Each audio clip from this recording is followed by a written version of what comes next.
जय हिंद मेरे प्यारे छात्रों। आज आप लोगों को कक्षा 10th साइंस के टॉप 50 ऑब्जेक्टिव क्वेश्चन कराने वाले हैं।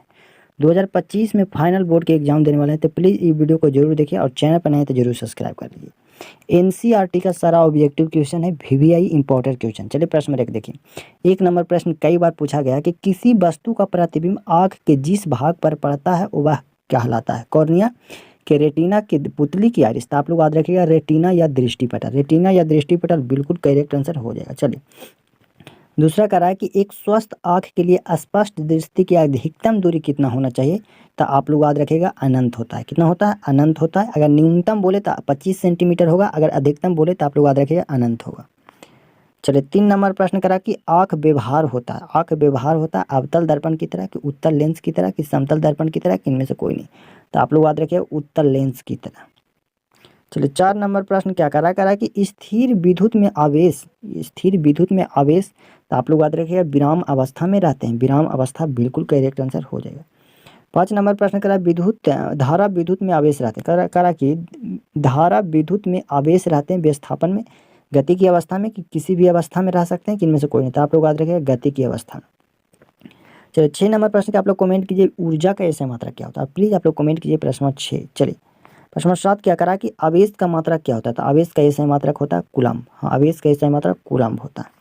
8 नंबर प्रश्न करा विद्युत धारा का ऐसा मात्रक क्या होता है। ये भी आप लोग कमेंट करके बताइए 8 नंबर प्रश्न के विद्युत धारा का ऐसा मात्रक क्या होता है।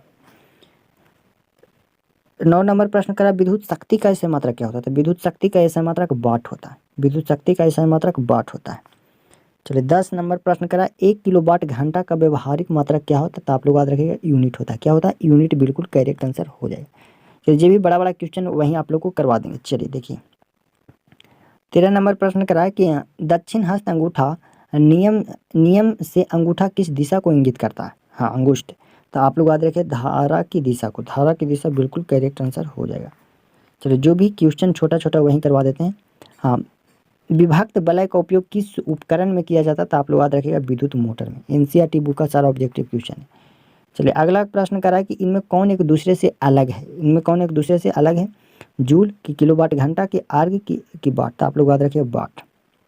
चलिए 20 नंबर प्रश्न करा विद्युत ऊर्जा का व्यवहारिक मात्रा क्या होता है। तो विद्युत ऊर्जा के व्यवहारिक मात्रा यूनिट होता है। प्लीज़ चैनल पर नया है तो जरूर सब्सक्राइब कर लीजिए और वीडियो पूरा देखिए। 4 से 5 मिनट का मात्र वीडियो। निम्न में कौन सा स्वच्छ ऊर्जा स्रोत है। स्वच्छ ऊर्जा स्रोत। तो आप लोग याद रखिए प्राकृतिक गैस। प्राकृतिक गैस एक स्वच्छ ऊर्जा स्रोत है। 22 नंबर प्रश्न करा कि जल विद्युत संयंत्र किस ऊर्जा को विद्युत ऊर्जा में रूपांतरित करता है। तो आप लोग याद रखिए स्थितिज ऊर्जा को। हाँ, जल विद्युत संयंत्र है जो स्थितिज ऊर्जा को विद्युत ऊर्जा में रूपांतरित करता है। 23 नंबर प्रश्न करा नरौरा नाभिकीय विद्युत संयंत्र किस राज्य में स्थित है। तो आप लोग याद रखिए उत्तर प्रदेश। उत्तर प्रदेश बिल्कुल करेक्ट आंसर हो जाएगा। 24 नंबर प्रश्न करा कि सौर कुकर के लिए कौन सा दर्पण सर्वाधिक उपयुक्त होता है। तो आप लोग याद रखिएगा अवतल दर्पण। अवतल दर्पण के रूप में सौर कुकर में इस्तेमाल किया जाता है। एनसीईआरटी बुक का पूरा क्वेश्चन है जो बोर्ड में लड़ने वाला है। चलिए सौर ऊर्जा प्राकृतिक में निम्नांकित में प्रभावित करता है क्या। तो सभी का। हाँ, पवनों का, तूफानों का, वर्षा तथा हिमपात का। चलिए 27 नंबर प्रश्न करा सौर कुकर में किस प्रभाव का उपयोग होता है। तो आप लोग याद रखिएगा ग्रीन हाउस।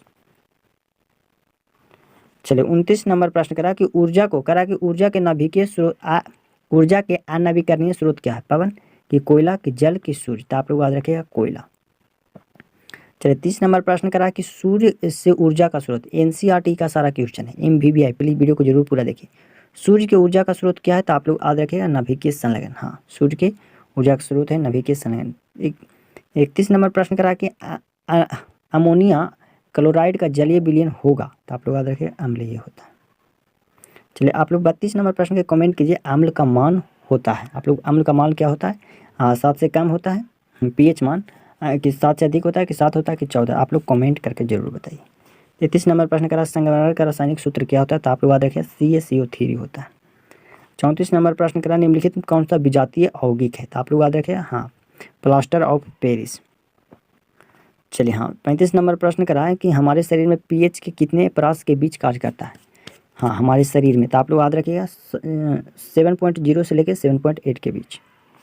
चलिए आप लोग बताइए बेकिंग सोडा का अणुसूत्र क्या होता है। बेकिंग पाउडर का अणुसूत्र। तो आप लोग याद रखिएगा